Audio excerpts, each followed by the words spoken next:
Hey guys, what's up? And welcome to Redhead Redemption. I am here with legendary male porn star, Steve Holmes. He was a legend before all of the new legends, before Johnny Sins, even before Manuel, or maybe at the same time. Listen, we started almost at the same time, Manuel and Okay. I think I started like 3 months earlier, but almost at the same time. But there's a lot of guys who are much younger than me, like Tony Ribas is like 15 years younger than me, but he's longer in the business.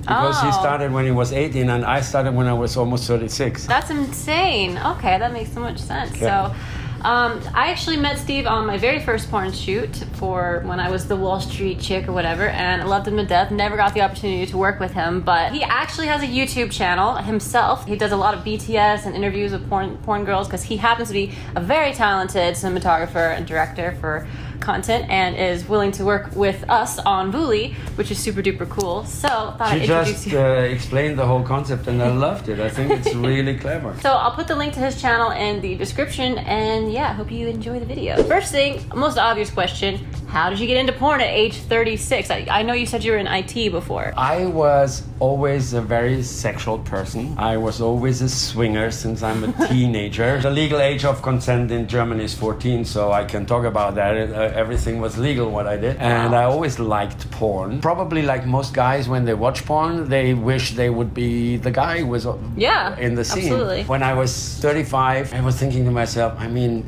I have a big dick. if I'm not doing it now, I'm already late to start doing porn, you know? Yeah. Then I probably never gonna do it. It was not easy because that's a lot of questions you get in the business. How can I get into porn? It is super easy for a girl because everybody wants to shoot new girls, and it's not easy for a guy because everybody is afraid of losing money if the guy can't perform. Did you struggle your first few scenes? Not at all. Not at all. But I was always an exhibitionist. I fucked on stage in front of hundreds of people before. Oh, you were already, makes sense. I was back then in Hamburg at the Reeperbahn. They had a live sex show. I was 19 years old. I went there sitting in the front row, and one of the girls pulled me on stage, pulled my pants down, and I was fucking her in front of like 200 people and oh my goodness. stuff. I never had I always, you know, I could not even imagine that somebody could fail fucking because everybody's fucking. That's why we have almost 10 billion people on this earth. Quote of the day. Everybody's fucking. Have you seen the population recently? The way I tried to get into the business, I went to video store. I wrote down the address of porn companies from the back of the VHS tapes. I sent them applications. I had no clue what to do, so I sent them like Curriculum Vita, and I would do a regular job application and had no response, zero. It took me 9 months from the decision, and I finally got into porn because of somebody I knew who knew somebody, and then they shot me for an amateur. That went very well, and I was thinking, wow, I've done it. So I asked them, so can I do more scenes? And they said, oh no, because we shot you for our amateur line, so we can't book you for the other lines because that wouldn't be so now I'm fucking trapped. But anyway, when that tape came out, VHS, I had something to show. I went to the show in Berlin. I see. And I said, listen, you hustled that shit. I've done it. Actually, from there it went very well. Very well. I think I shot 200 scenes. The first scene was in November 22nd, 96. There was this trade show in Berlin in January 97, and from then 97 I shot more than 200 scenes, and that's wow. At the beginning, just in Germany, and then I started working different countries in Europe. In 2002, I came to shoot also in the US. And since then, I shot in 21 different countries around the world. So what was porn like back then compared to now? Was it the cocaine-addled orgy party thing everybody thinks of it? Like the days of Jenna Jameson and such? Listen, it might have been that way back here, but not in Europe where I shot. Of course, there's always people taking drugs. But I worked before in fashion and I worked before in IT in various jobs. I think that the people in fashion take more drugs than in porn. That's my personal impression. How about that? Okay. I like to drink. but in moderation. Same. I don't enjoy illegal drugs. I tried some of them. Now, marijuana is legal here. I just don't like it. I tried it. It makes me like. Was there a golden age of porn and it's gone, or do you think porn has just evolved? I think it's right now fantastic. I love it. Really? I really love it. What changed, and I was coming to that for me, is when I started shooting porn, most of the girls had more of a hooker attitude. Most of them said, okay, I fuck for money, and if you pay me a little extra, you can shoot it. And especially in Eastern Europe, I don't complain. I mean, a lot of people do whatever job they do for money, and it's fine to do porn for money. Since all the porn is on the internet, and so many girls grow up with porn, and they want to be a porn star. I run into girls, especially a lot of people like the age difference, so they shoot me with a lot of young girls. Does that ever weird you out, by the way? No, but... what if they actually look kind of young, though? Like they're not very filled out. They're very, It doesn't bother me. I shot a few weeks ago a scene with, she was 65 or 60, an older woman. I had a lot of fun, and the next day I shoot with an 18-year-old. I don't have any age preferences. You don't have to give me a teenager to shoot with, but I also don't mind it. What I want to say, a lot of these girls, they come to me and say, oh, I watch your work, I masturbate you to your scenes since I'm 15 or whatever, or since I'm 12, one girl said to me. So they have a different approach. They really want to be on set. They really want to do that, not just for the money. You don't feel like free porn from Pornhub, etc., has necessarily killed the business? I'm not in the business side of the industry. Oh, I see. I used to be in sales and marketing for many years in fashion and in IT before I started porn. But in porn, I'm not in the business side. I know that a lot of companies struggled with the conversion from VHS to DVD to streaming, but other companies grew, like look at Brothers, look at Bang Bros. There's a lot of companies now growing and making a lot of money and shooting great stuff. I always have to think, when I started working in IT, it was in '86. My colleagues said, oh, the good time of IT is over, We used to sell mainframes for millions of dollars. Now with that, the business is bigger than it ever was, Yeah, of course. It's never, the good times are never gone. You only have to adapt. Adapt, evolve. So you said you're married. Yes. How long have you been married? It will be 30 years in May. So you've been married since before you did porn? Yes. Is she also a swinger? Yeah, that's how we met. I see. Did she ever do porn? She did behind the scenes. Some of the productions I do. I mainly perform for other companies, but sometimes I produce. And when I produce in Europe, she does the makeup and stills for me. Would you ever want her to do porn or no? I don't think so. It's not because I'm jealous or anything, but I don't think that's would make her happy. So if it would make her happy, I wouldn't mind. My wife is very spontaneous. In porn, you cannot just always fuck like you want. Sometimes you have to do what the director wants, and sometimes that might not fly. And I don't think that's her thing. Has porn ever come in between your relationship somehow? No. Never? Never. Wow. This is a big one. So a lot of guys, this is probably the number one thing men struggle with, and probably for you it just came naturally. A lot of you European guys just, I don't know what's in the milk over there. But how do you last long? I don't think there's a recipe for it. Did you always last long? Yes. I started masturbating before kindergarten. And I always liked to play with my dick for hours, I always knew, I have to be finished before my mother is home or something. So, and I could time it. So I knew, okay, now in 2 minutes I have to come. How did you teach yourself to come on command? That's why I say I knew I have 2 minutes to jerk off, or I have 2 hours to jerk off, or whatever, Or I like to go to prostitutes a lot. Wait, now or then? Back then, I still go from time to time. You still go to prostitutes? Yeah. How? And the people pay you to fuck girls. Yeah, but it's fun. It's fun.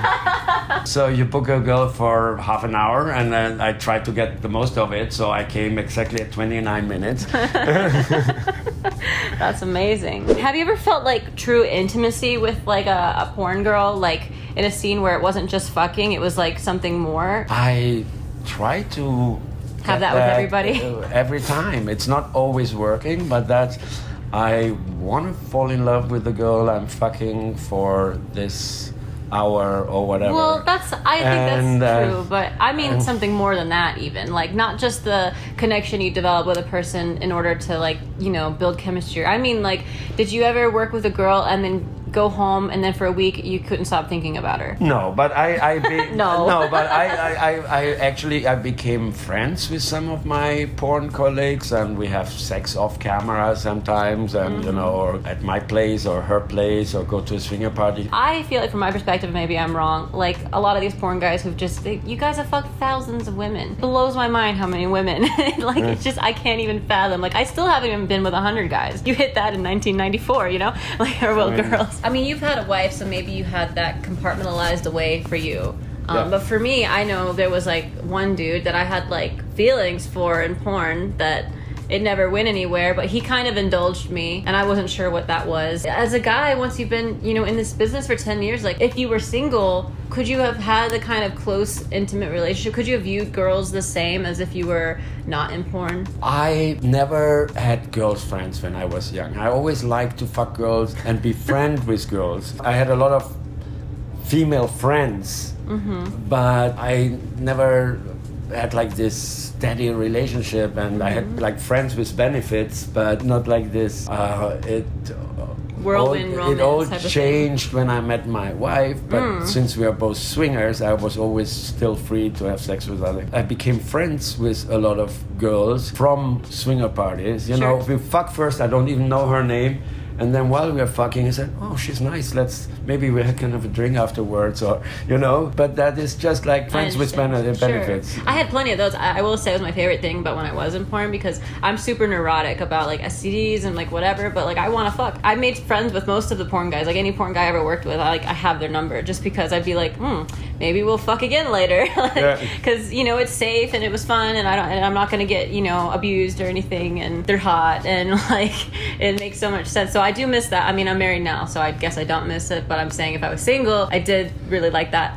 In fact, I did porn just because like I wanted to fuck. I wasn't even doing it for the money. I came from Wall Street. Like, obviously, if I wanted to make money, I probably should have stayed there. I mean, I made more money in IT than I made in porn, but you made more memories. I love what I'm doing, and I'm doing it now since I'm in my 24th year. Of course, we all need to make money. We need to pay our bills, but money is not what drove me to start porn. Well, what drove me was this business idea, and then I did the porn because it just sort of happened that way. And I went to swingers parties and I did stuff on my own too, so I thought it would work out for me. But once I think I was like your wife, like I discovered, oh, I'm not exactly getting to fuck the way I want to fuck. Yeah. Well, that's not so fun. You know? Okay, here's one. This might take a little thinking, but what was your most awkward moment? The most awkward, like uncomfortable, weird scene or experience that ever happened to you in porn? The most uncomfortable was a few scenes I did back in the days shooting for private, because it took forever to shoot it and to make it look that pretty. And in one scene we shot in a refrigerator.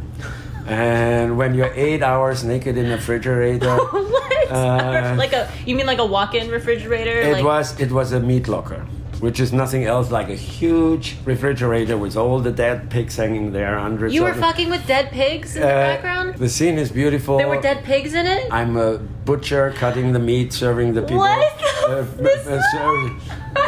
And one of the ladies standing in line starts fantasizing about me, and then it transfers, and she sees that is me, awkward. And she sees me and my friend Franco Roccaforte walking through the fog with both half a dead pig over our shoulder into frame, very artistically lit. And then I think I can imagine where you're going. And then there's this conveyor belt where the dead pigs move through, and all of a sudden in between the dead pigs is a beautiful naked girl hanging upside down on one of these meat hooks, and then we face fuck her. That's how this is.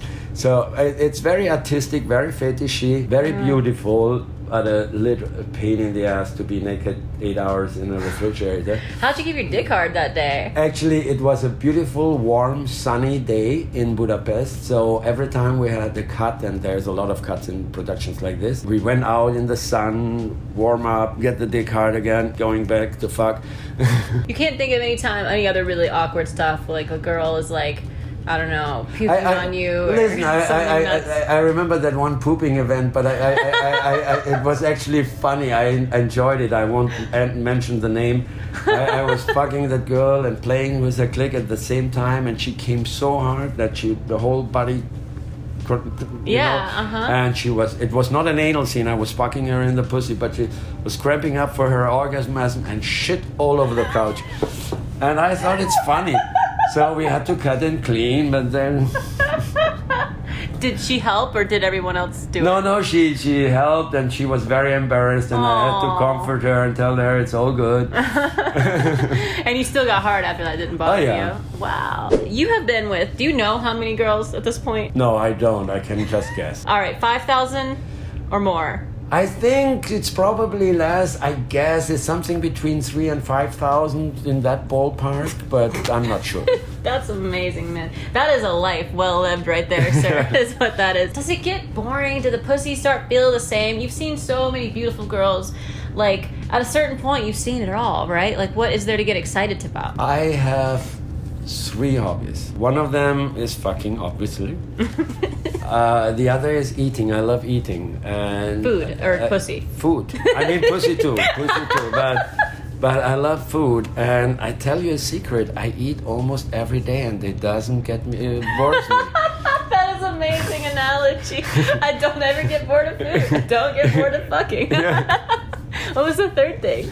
I love playing golf. Whenever I'm not on the set, I play golf. Are you good at it? Not really. I started late, but I enjoy it. Okay, all right. I see. I'd say there's 2 main types of porn. Like, broadly speaking, there is porn with a story, maybe more cinematic, it tends to be whatever. And then there's just fucking. It gets much more nuanced to whatever, but there's porn with a story, and then there's porn that's just there to have 2 people fucking. Do you think one or other is better? Let's put it this way. As a performer, I prefer the fucking without a story, because sometimes you have like a 5-minute intro, but it takes you 5 hours to shoot. Yeah. I didn't start doing porn because I want to be an actor. I want to have sex. So it's something you do because it's part of the job, but it's not the reason why I'm here. I think if the story is good and if it's shot well, it adds to the porn. Sometimes it's just so crappy and everybody's gonna fast forward for it anyway, and then you think, why we just spend 5 hours for something nobody's gonna watch? I know you you like to have nice little stories and the stuff. You shoot a lot. I do. I like to have a lead up to it. It doesn't have to be a story. Sure. But a lead up, Yeah, a context, not just, hey, these 2 random strangers are having sex now. Yeah, that makes sense. Do you have like girls that you shot with that are just like your absolute favorite? You will fuck them anytime, anyway, if alone, not alone. Like, do you have that? Like girls that you just love fucking more than the other ones? I love fucking most of them. The girls, sometimes they are a little difficult, and of course I have favorites, but I would never say who. No, it is, of course you can't say the name because that would be very rude to all the other girls. What makes some your favorites? Just how they look, or is it mostly how they fuck? I don't care so much about the looks. I mean, most of the girls are beautiful, but I had wonderful sex with ugly girls. I have a good friend, Eric Everhart. Eric. That thing is way too big. And we can never agree on the term hot. So when he asked me, oh, is she hot? And I said, yeah. I said, you're hot or my hot? Because for him, if she's beautiful, she's hot. She can be a dead fish. For me, she can be ugly. But if she's passionate and loves sex, that's hot. I actually remember working with him. He was one of my first male scenes, like the 4th or 5th or something. And I mean, this is after Manuel, after Mick. Then I work with Eric Everhart. And like, he starts putting that thing towards me, and I'm just like, I get this look on my face like, ow, like it would just hurt. And it's not that I wasn't wet or something, it just was like, that thing is thick, man. That is a tree stump. Wedgy shape. Yeah, that's not, you would think that was nice. So the top, it's fine, but once you start getting in more, and I think we were shooting for Brazzers. What's that guy's name that always shoots for Brazzers? I forget him. There's Vic, there's Brando, there's Tony Rivas, Brando. Brando. It was for Brando. So I remember Brando sitting there like, he puts the camera on. He's like, all right, well, we'll give her a sec. Because it's just the pictures at this moment. And I'm just like having such a hard time. That's another thing with porn is like, mine's like a little maybe too tight, you know? Especially girls. I think that's more true for girls than for guys. The vagina is very delicate. Yes. And some girls can do anything with their vagina. Yeah. And they never get an infection. They can do ass to pussy and all that stuff. And some girls get very easily an infection, and then it hurts, and then it this and that. And then they're a diva. I had girls when they say, "Oh no, be careful! I'm so tired." I didn't want to be unpolite, but I was thinking, no, girl, you're not tight. You're inflamed. You know. That's not good. Yeah. She's got a yeast infection or something. Yeah. Were you ever on set for something that was like really uncomfortable or really wrong, and it made you like you didn't want to do it, or you had to walk off set? Maybe it was like a trashy producer, or just the girl was clearly being trafficked or something crazy like that. Nothing like that. There is certain productions where I just don't shoot for them. I remember a friend of mine, and I shot for him a lot, but he had this one series in Germany, and the German title was Frauen im Suff, wasted girls or drunken girls. Okay. And he shot it for real. So the girls could choose whatever they want, whiskey, vodka, champagne, whatever, but he didn't start rolling the camera before they are not super wasted. Oh no. And I said, no, you can't have me for that. I don't mind what they're doing because everything was consensual. Sure. But I don't want to fuck a girl who's like out of it and like, you know. They shouldn't be making that anyway. I don't think that's not a good thing to promote. It's not a healthy type of thing to watch. You know? No, everything was consensual. It's not like they're the girls consenting never to get drunk and have sex. I mean, that happens every day. But I don't think it's good for guys to see, you know, this glamorized version of fucking really, drunk girls. It was not a moral issue for me. It was I just don't want to have sex with a girl who's out of it. It was like not moving. It's like, you know, and then you know, I said, no, that's not for me. You can do that. Have you discovered anything about yourself, like sexually, from doing porn that you didn't? Because I know you were already a swinger and you started late in life, but did you discover something more about yourself? I didn't discover anything, but I could just fulfill my dreams. Like, so wholesome. That's the most wholesome thing I've ever heard in this business. I could fulfill my dreams. Look, like I love to have 3 girls at the same time. One is sucking my dick, the other is sucking my balls, and the third one is licking my asshole. It feels so good. What normal guy in normal life can have that? Could say no, and I have that a lot. I see. That reverse gangbang with 14 girls and stuff reverse like that. That's amazing. Hold on, 14 girls on you at once? I mean, how? They did a lot of girl action and a lot of and then go from one to the other and you know. How many were you directly involved in pleasing at one time in this scene? So one on your face, you got 2 hands, you got your balls, you got your ass, you got your dick. I mean, and then you still have to be open for the camera. That's 6. Was it more than 6? I don't think there was ever more than 6 at on once. me while the other makes sense. You know, playing with each other and like taking turns. And if it was more than 6, I was going to be impressed. And it's just also fun to lay there and have like 40 girls jump on your dick and then the next one and then the next one and you know. I think everybody would agree. I had one person just ask, who's definitely a big fan of you clearly. He says, you do a lot of rim jobs in your scenes.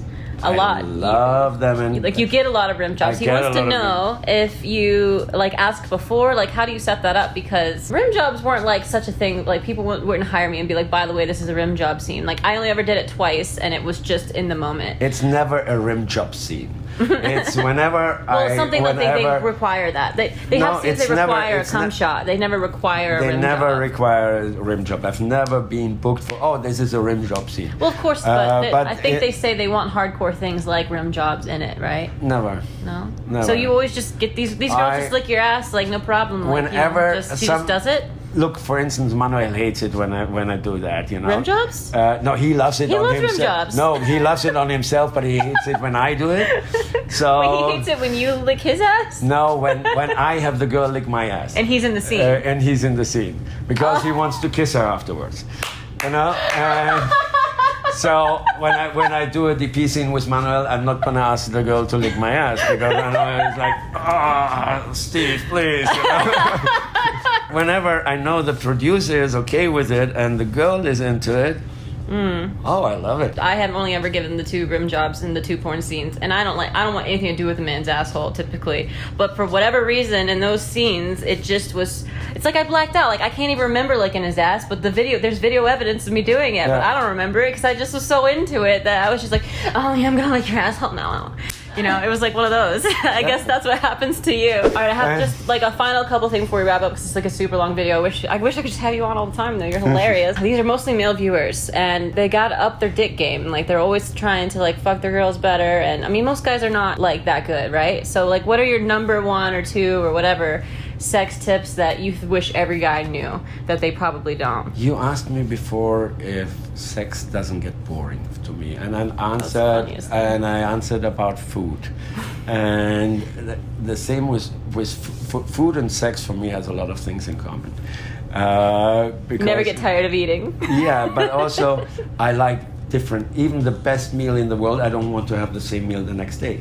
And I love different experiences. And the exciting thing is with having sex with all these different girls, to find out how she's reacting to various things, you know, to read her face, to see her reaction. Some girls love it when you suck her clit hard. Some girls kill you if you do that because they're too sensitive. Some girls love it when you fuck them D's. Some girls throw up when you do that, you know, because it's hurting her cervix. And, you know, it's every person is different, and to find out, it's like exploring. Your tip to all the guys watching is to find out what she likes.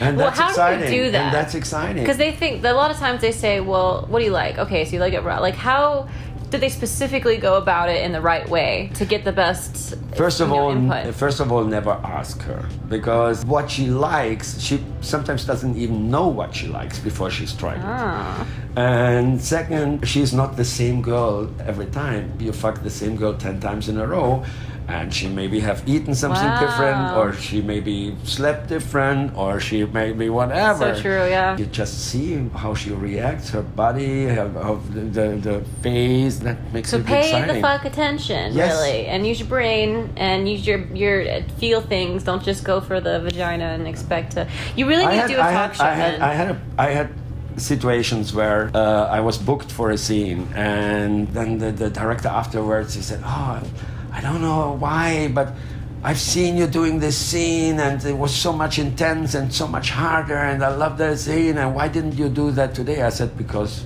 she's not the girl for that."